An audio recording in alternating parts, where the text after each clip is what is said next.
rejoint Thomas Lancereau du côté de Morningstar. Bonjour Thomas. Bonjour Cédric. Vous nous parlez d'un fonds, le fonds Renaissance Europe.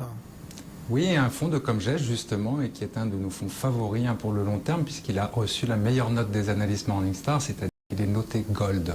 Qu'est-ce qui justifie un tel enthousiasme de votre part? Écoutez, le fonds a signé une nouvelle année de surperformance en 2014, ce qui conforte son succès sur des périodes plus longues. En effet, quelle que soit la période considérée, 3 ans, 5 ans ou 10 ans, le fonds surperforme la moyenne de la catégorie d'une marge confortable. Sur 10 ans, à fin décembre 2014, il a ainsi battu 90% de ses concurrents. C'est d'autant plus remarquable que cette surperformance n'a pas été obtenue au prix d'un risque inconsidéré, bien au contraire, puisque le fonds est en fait moins volatile que la moyenne. À quoi est-ce qu'on peut attribuer finalement ces bons résultats que vous mettez en avant?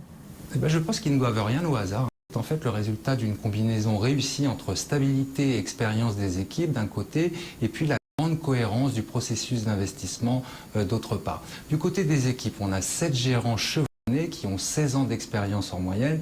Ils mènent une gestion qui est vraiment collégiale, et chaque société de l'univers d'investissement est analysée par au moins 2 d'entre eux.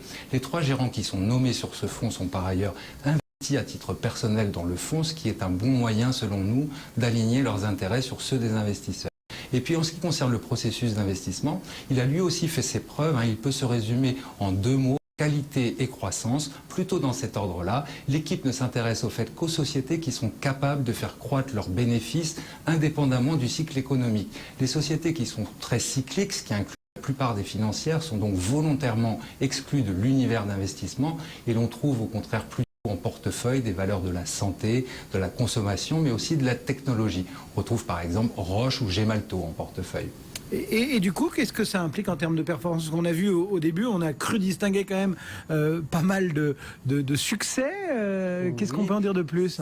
C'est vrai, alors c'est vrai qu'on a vu les résultats à long terme sont excellents, tant du point de vue de la performance que du contrôle des risques, mais vous avez raison, les paris tranchés en portefeuille impliquent, et c'est normal, des périodes de sous-performance à court terme.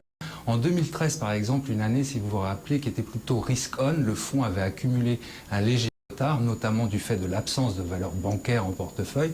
Le retard a été rattrapé en 2014, surtout au second semestre, lorsque la volatilité s'est réveillée. C'est donc plutôt un fonds à détenir pour le long terme. Je rappelle la note de ce fonds Renaissance Europe. Il est noté Gold par les analystes Morningstar. Et il était présenté, défendu par Thomas Lancereau depuis Morningstar. Merci Thomas, excellent week-end. Merci. Il est 11h57, le CAC 40 en très légère baisse en attendant le PIB américain du 4e trimestre qui sera publié cette année.